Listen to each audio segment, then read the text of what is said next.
Hey, what's up, guys? It's your boy Unklepheel. Um, this is actually my very first video, my very first YouTube video. So I've been trying to get to this for a long time. Been trying to do reaction videos because I watch a lot of sports, basketball, football, you name it, and I love watching talk shows. Yeah, Undisputed is my very favorite talk show. If you haven't been watching that, you should check it out. Definitely, it's lit. Um, Today is also my birthday, so why not start like my new year with just doing something I've always wanted to do. I was also inspired by Kobe because of his sudden passing, which is really sad. If if you ever watched, even if you didn't watch basketball, you knew Kobe. You knew what Kobe stood for, the Mamba mentality and everything. So just no more procrastination. Just do it. And I'm pretty sure that in a couple weeks from now, in a couple months from now, I'll look back on this video and I'll see like the hell of mistakes I made. I mean, there's wires everywhere.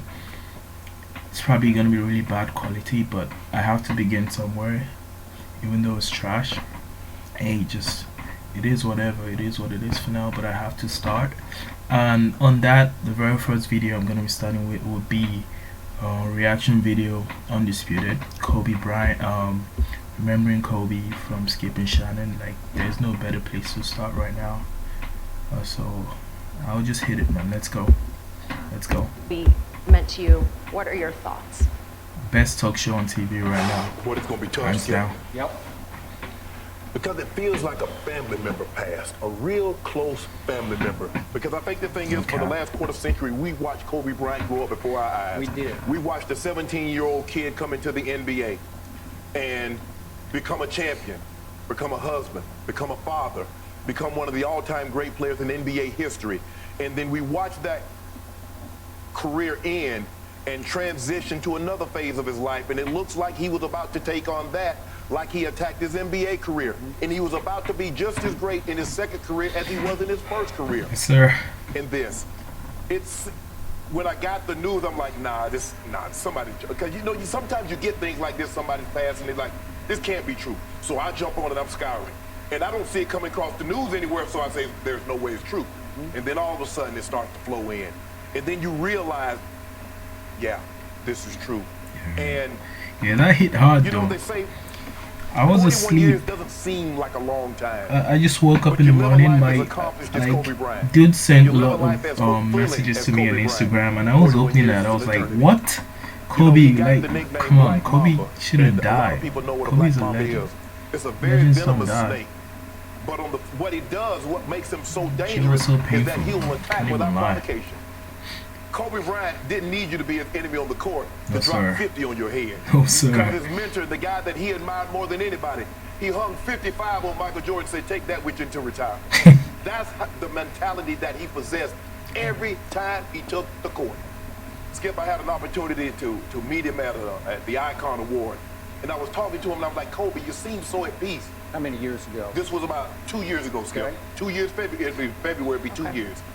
He's like, Sharp, I'm at peace. He said, because I left nothing on the court. I did everything I possibly could to become the best player that I possibly could. The way I trained, the way I ate, the way I practiced, the way I played. He said, now I just have a different focus. He says, I'm at that same way, the same focus and the same mindset that I took to the NBA and to the court. I now have it on the creative side. It's about developing stories. It's about telling stories. Yep. Skip, I just text Kobe. I DM'd him. Let me pull it up, Skip. A month ago, I said, this was December 26th at 5:47 p.m. I said, if I don't get those size 13 gamers, it's going to be on. Emojis. Merry belated Christmas to you and your family. He hit me back. What gamers? I texted him a picture of the Kobe 5 Proto, the Chaos. PlayStation got to have a special code to get them. He's like, LOL. I said, congrats on the new edition.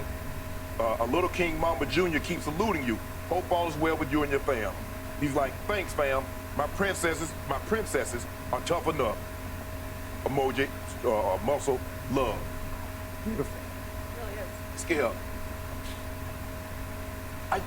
It doesn't even seem real. Skip, I remember my grandmother said, she said, son, There's one appointment that you'll never be able to cancel.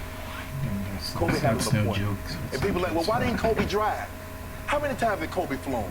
He flew to practice every He flew day. everywhere. He flew to the Staples Center every home game. All helicopter. All helicopter. He never drove. I'm not sure there's a person in this country who has helicoptered more than Kobe has over the last 25 years. Maybe a pilot. Maybe. And this, Well, I mean, yeah, besides but I'm saying, pilot, but for a person to go to work, think about it, Skip. This is how he went to practice. This is how he went to work via helicopter.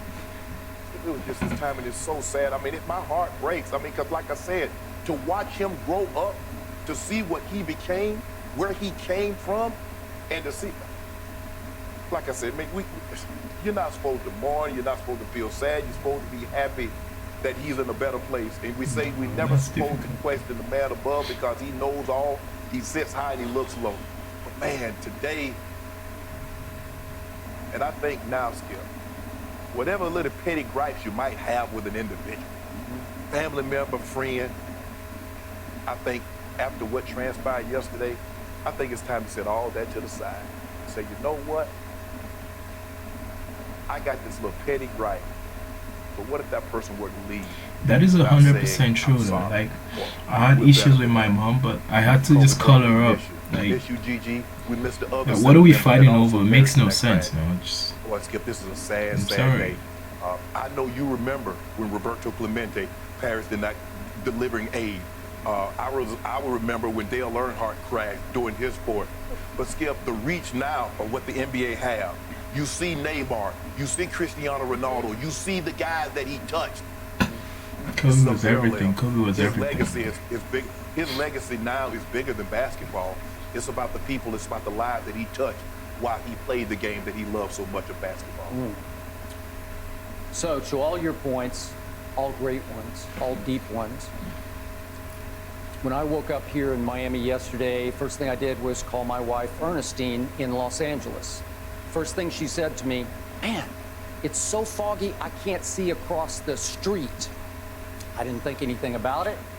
I later read that the LA Police Department grounded all of its helicopters all morning yesterday in the Los Angeles area because it was just too foggy to fly. So a couple hours passed here yesterday, and I posted a picture on social media of a car that my friend Lil Wayne is going to let me use this week. And I was proud of that picture, and about 1 minute passed, and my phone rang as I walked back through the lobby of our hotel, and it was Ernestine. And I thought, oh, she saw the picture. Maybe she liked it. She usually doesn't like any of my pictures. And she was crying like I'd never heard her cry in the 15 years we've been together. She couldn't even spit out what she was crying about, and I was horrified because I thought something had happened to her or somebody at home. Sure. And she finally managed to get out, Kobe died. I said, no, that's not possible. And the details, you said, were sketchy. And I spent the next 10 minutes trying to talk her off the ledge because I said, they got this wrong. Right. It just can't be. No, Kobe did not die. And then once the gravity of it struck me, I spent the next half hour in denial, to your point, because there's no way Kobe could die. Right. He was too big to die. He was too great to die. Right. If you had given me a list of 10,000 people yesterday morning and said one of these people is going to die today, I might have put Kobe Bean Bryant at the bottom of my list. He was just too big. And yet, I spent the rest of the day, as maybe a lot of us did,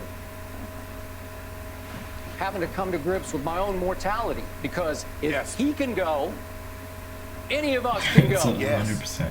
It hit me right between the eyes once again to your point, how fragile life is, how fleeting it can be. It is here today and gone tomorrow. And the ultimate cliche is we're not promised tomorrow. Right. And the other ultimate cliche is you've got to live and love every single moment. That's the ultimate truth of life.